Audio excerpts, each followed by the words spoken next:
Hi friends, welcome to Tamil பக்கி. இன்னைக்கு நம்ம பார்க்க போறது பாண்டியன் ஸ்டோர்ஸ் 2 சீரியல்ல அரசி கல்யாணம் நல்லா முடியணும்னு கோமதி அவங்க பொண்ணுங்களையும் மருமகள்களையும் கூட்டிட்டு கோயிலுக்கு போயிருக்காங்க. அதனால பாண்டியன், பழனிவேலு, செந்தில், சரவணன் எல்லாரும் கடையில வேலை பார்த்துக்கிட்டு இருக்காங்க. அப்போ பழனிவேலுவை வீட்டுக்கு வர சொல்லி சுகன்யா விடாம ஃபோன் பண்ணிக்கிட்டே இருக்கா. ஆனா பழனிவேலுக்கு பாண்டியன் அடுத்தடுத்து வேலை கொடுத்துட்டே இருந்ததால அவனால ஃபோன் கூட பேச முடியல.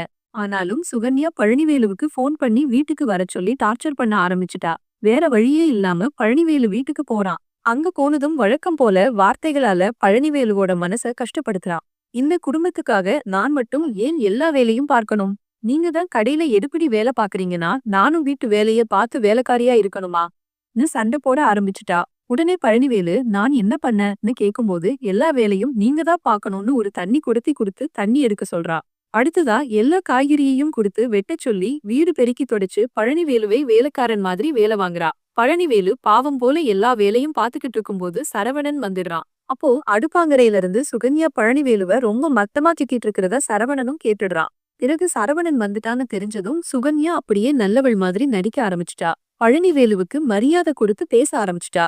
ஆனாலும் சரவணனுக்கு சுகன்யாவை பத்தி தெரிஞ்சிட்டதால பழனிவேலுவோட நிலைமை ரொம்ப மோசமா இருக்குன்னு புரிஞ்சுக்கிட்டு மனசு ஆறுதலுக்காக 2 பேரும் மொட்டை மாடியில உட்காந்து குடிக்க ஆரம்பிச்சிட்டாங்க.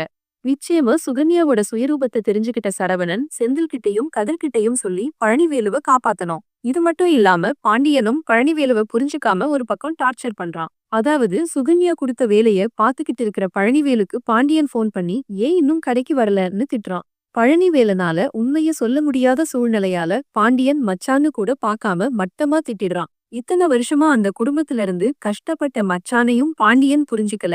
அவங்க பிள்ளைகளையும் புரிஞ்சுக்கல. இந்த சீரியல்ல அடுத்து என்ன நடக்கும்னு நினைக்கிறீங்க? பழனிவேலுவை யார் காப்பாத்துவாங்கன்னு நினைக்கிறீங்க? மறக்காம உங்க கருத்துக்களை கமெண்ட்ல சொல்லுங்க. இந்த வீடியோ பிடிச்சிருந்தா லைக் பண்ணுங்க. நம்ம சேனலை சப்ஸ்கிரைப் பண்ணுங்க.